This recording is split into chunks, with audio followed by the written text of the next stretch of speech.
नमस्कार दोस्तों, आज हम चौथ माता की कहानी सुनेंगे। संकष्टी गणेश चतुर्थी व्रत करने से घर परिवार में आ रही विपदा दूर होती है। कई दिनों से रुके मांगलिक कार्य संपन्न होते हैं तथा भगवान श्री गणेश असीम सुखों की प्राप्ति कराते हैं। माह की किसी भी चतुर्थी के दिन भगवान श्री गणेश की पूजा के दौरान संकष्टी गणेश चतुर्थी व्रत की कथा पढ़ना अथवा सुनना जरूर चाहिए। पौराणिक एवं प्रचलित श्री गणेश कथा के अनुसार एक बार देवता कई विपदाओं में घिरे थे। तब वह मदद मांगने भगवान शिव के पास आए। उस समय शिव के साथ कार्तिकेय तथा गणेश जी भी बैठे थे। देवताओं की बात सुनकर शिव जी ने कार्तिकेय व गणेश जी से पूछा कि तुम में से कौन देवताओं के कष्टों का निवारण कर सकता है। तब कार्तिकेय व गणेश जी दोनों ने ही स्वयं को इस कार्य के लिए सक्षम बताया। इस पर भगवान शिव ने दोनों की परीक्षा लेते हुए कहा कि तुम दोनों में से जो सबसे पहले पृथ्वी की परिक्रमा करके आएगा वही देवताओं की मदद करने जाएगा। भगवान शिव के मुख से ये वचन सुनते ही कार्तिकेय अपने वाहन मोर पर बैठकर पृथ्वी की परिक्रमा के लिए निकल गए, परंतु गणेश जी सोच में पड़ गए कि वह चूहे के ऊपर चढ़कर सारी पृथ्वी की परिक्रमा करेंगे तो इस कार्य में उन्हें बहुत समय लग जाएगा। तभी उन्हें एक उपाय सूझा। गणेश अपने स्थान से उठे और अपने माता पिता की 7 बार परिक्रमा करके वापस बैठ गए। परिक्रमा करके लौटने पर कार्तिकेय स्वयं को विजेता बताने लगे। तब शिव जी ने श्री गणेश से पृथ्वी की परिक्रमा न करने का कारण पूछा। तब गणेश ने कहा, माता पिता के चरणों में ही समस्त लोक हैं। ये सुनकर भगवान शिव ने गणेश जी को देवताओं के संकट दूर करने की आज्ञा दी। इस प्रकार भगवान शिव ने गणेश जी को आशीर्वाद दिया कि चतुर्थी के दिन जो तुम्हारा पूजन करेगा और रात्रि में चंद्रमा को अर्घ्य देगा उसके तीनों ताप यानी दैहिक ताप, दैविक ताप तथा भौतिक ताप दूर होंगे। इस व्रत को करने से व्रतधारी के सभी तरह के दुख दूर होंगे और उसे जीवन के भौतिक सुखों की प्राप्ति होगी। चारों तरफ से मनुष्य की सुख समृद्धि बढ़ेगी, पुत्र पौत्र आदि धन ऐश्वर्य की कमी नहीं रहेगी। आइए सुनते हैं दूसरी कथा। श्री गणेश समय की बात है। राजा हरिश्चंद्र के राज्य में एक कुम्हार था। वह मिट्टी के बर्तन बनाता, लेकिन वे कच्चे रह जाते थे। एक पुजारी की सलाह पर उसने इस समस्या को दूर करने के लिए एक छोटे बालक को मिट्टी के बर्तनों के साथ हवा में डाल दिया। उस दिन संकष्टी चतुर्थी का दिन था। उस बच्चे की माँ अपने बेटे के लिए परेशान थी। उसने गणेश जी से बेटे की कुशलता की प्रार्थना की। दूसरे दिन जब कुम्हार ने सुबह उठकर देखा तो आवा में उसके बर्तन तो पक गए थे, लेकिन बच्चे का बाल बांका भी नहीं हुआ था। वह डर गया और राजा के दरबार में जाकर सारी घटना बताई। इसके बाद राजा ने उस बच्चे और उसकी माँ को बुलवाया तो माँ ने सभी तरह के विघ्न को दूर करने वाली संकष्टी चतुर्थी का वर्णन किया। इस घटना के बाद से महिलाएं संतान और परिवार के सौभाग्य के लिए संकट चौथ का व्रत करने लगी। बोलिए गणेश भगवान की जय। एक समय की बात है कि विष्णु भगवान का विवाह लक्ष्मी जी के साथ निश्चित हो गया। विवाह की तैयारी होने लगी। सभी देवताओं को निमंत्रण भेजे गए, परंतु गणेश जी को निमंत्रण नहीं दिया।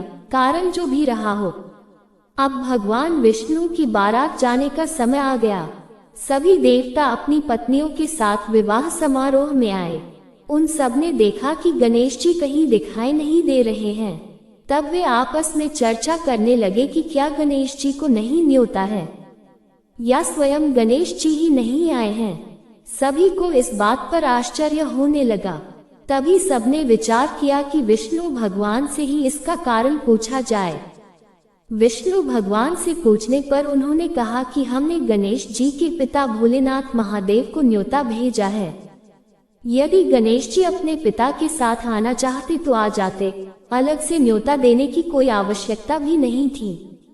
दूसरी बात यह है कि उनको 1.25 मन मूंग, 1.25 मन चावल, 1.25 मन घी और 1.25 मन लड्डू का भोजन दिन भर में चाहिए।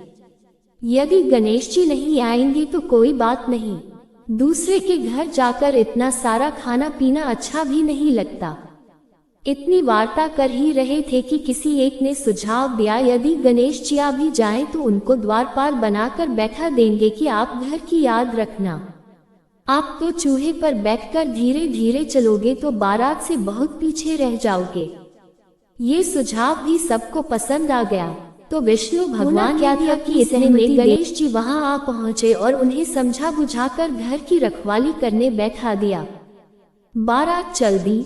तब नारद जी ने देखा कि गणेश जी तो दरवाजे पर ही बैठे हुए हैं, तो वे गणेश जी के पास गए और रुकने का कारण पूछा। गणेश जी कहने लगे कि विष्णु भगवान ने मेरा बहुत अपमान किया है। नारद जी ने कहा कि आप अपनी मूषक सेना को आगे भेज दे तो वह रास्ता खोद देगी जिससे उनके वाहन धरती में धंस जाएंगे, तब आपको सम्मान पूर्वक बुलाना पड़ेगा। अब तो गणेश जी ने अपनी मूषक सेना जल्दी से आगे भेज दी और सेना ने जमीन पोली कर दी। जब बारात वहां से निकली तो रथों के पहिए धरती में धंस गए। लाख कोशिश करें परंतु पहिए नहीं निकले। सभी ने अपने अपने उपाय किए परंतु पहिए तो नहीं निकले, बल्कि जगह जगह से टूट गए। किसी की समझ में नहीं आ रहा था कि अब क्या किया जाए। तब तो नारद जी ने कहा, आप लोगों ने गणेश जी का अपमान करके अच्छा नहीं किया। यदि उन्हें मना कर लाया जाए तो आपका कार्य सिद्ध हो सकता है और यह संकट टल सकता है। शंकर भगवान ने अपने दूत नंदी को भेजा और वे गणेश जी को लेकर आए। गणेश जी का आदर सम्मान के साथ पूजन किया। तब कहीं रथ के पहिए निकले। अब रथ के पहिए निकल को गए परंतु वे टूट फूट गए, तो उन्हें सुधारे कौन। पास के खेत में खाती काम कर रहा था, उसे बुलाया गया। खाती अपना कार्य करने के पहले श्री गणेशाय नमः कहकर गणेश जी की वंदना मन ही मन करने लगा। देखते ही देखते खाती ने सभी पहियों को ठीक कर दिया। तब खाती कहने लगा कि हे देवताओं, आपने सर्वप्रथम गणेश जी को नहीं मनाया होगा और न ही उनकी पूजन की होगी, इसीलिए तो आपके साथ यह संकट आया है। हम तो मूर्ख अज्ञानी हैं, फिर भी पहले गणेश जी को पूजते हैं, उनका ध्यान करते हैं। आप लोग तो देवतागण हैं, फिर भी आप गणेश जी को कैसे भूल गए। अब आप लोग भगवान श्री गणेश जी की जय बोल कर जाएं, तो आपके सब काम बन जाएंगे और कोई संकट भी नहीं आएगा। ऐसा कहते हुए बारात वहां से चल दी और विष्णु भगवान का लक्ष्मी जी के साथ विवाह संपन्न करा के सभी सकुशल घर लौट आए। हे गणेश जी महाराज, आपने विष्णु को जैसो कारज सारियो ऐसो कारज सबको सिद्ध कर जो। बोलो गजानन भगवान की व्रत की पौराणिक कथा के अनुसार एक बार भगवान शिव तथा माता पार्वती नर्मदा नदी के किनारे बैठे थे। वहां माता पार्वती ने भगवान शिव से समय व्यतीत करने के लिए चौपड़ खेलने को कहा। शिव चौपड़ खेलने के लिए तैयार हो गए, परंतु इस खेल में हार जीत का फैसला कौन करेगा, ये प्रश्न उनके समक्ष उठा। तो भगवान शिव ने कुछ तिनके एकत्रित कर उसका एक पुतला बनाकर उसकी प्राण प्रतिष्ठा कर दी और पुतले से कहा, बेटा हम चौपड़ खेलना चाहते हैं, परंतु हमारी हार जीत का फैसला करने वाला कोई नहीं है, इसीलिए तुम बताना कि हम दोनों में से कौन हारा और कौन जीता। उसके बाद भगवान शिव और माता पार्वती का चौपड़ खेल शुरू हो गया। ये खेल 3 बार खेला गया और संयोग से तीनों बार माता पार्वती ही जीत गईं। खेल समाप्त होने के बाद बालक से हार जीत का फैसला करने के लिए कहा गया, तो उस बालक ने महादेव को विजयी बताया। ये सुनकर माता पार्वती क्रोधित हो गईं और क्रोध में उन्होंने बालक को लंगड़ा होने, कीचड़ में पड़े रहने का श्राप दे दिया। बालक ने माता पार्वती से माफी मांगी और कहा कि यह मुझसे अज्ञानतावश ऐसा हुआ है, मैंने किसी द्वेष भाव में ऐसा नहीं किया। बालक द्वारा क्षमा मांगने पर माता ने कहा, यहाँ गणेश पूजन के लिए नाग कन्याएं आएंगी, उनके कहे अनुसार तुम गणेश व्रत करो, ऐसा करने से तुम मुझे प्राप्त करोगे। ये कहकर माता पार्वती शिव के साथ कैलाश पर्वत पर चली गईं। 1 वर्ष के बाद उस स्थान पर नाग कन्याएं आईं। तब नाग कन्याओं से श्री गणेश के व्रत की विधि मालूम करने पर उस बालक ने 21 दिन लगातार गणेश जी का व्रत किया। उसकी श्रद्धा से गणेश जी प्रसन्न हुए। उन्होंने बालक को मनोवांछित फल मांगने के लिए कहा। उस पर उस बालक ने कहा, हे विनायक, मुझ में इतनी शक्ति दीजिए कि मैं अपने पैरों से चलकर अपने माता पिता के साथ कैलाश पर्वत पर तब बालक को वरदान देकर श्री गणेश अंतर्ध्यान हो गए। इसके बाद वह बालक कैलाश पर्वत पर पहुंच गया और कैलाश पर्वत पर पहुंचने की अपनी कथा उसने भगवान शिव को सुनाई। चौपर वाले दिन से माता पार्वती शिव जी से विमुख हो गई थी। अतः देवी के रुष्ट होने पर भगवान शिव ने भी बालक के बताए अनुसार 21 दिनों तक श्री गणेश का व्रत किया। इस व्रत के प्रभाव से माता पार्वती के मन से भगवान शिव के लिए जो नाराजगी थी वह समाप्त हो गई। तब यह व्रत विधि भगवान शंकर ने माता पार्वती को बताई।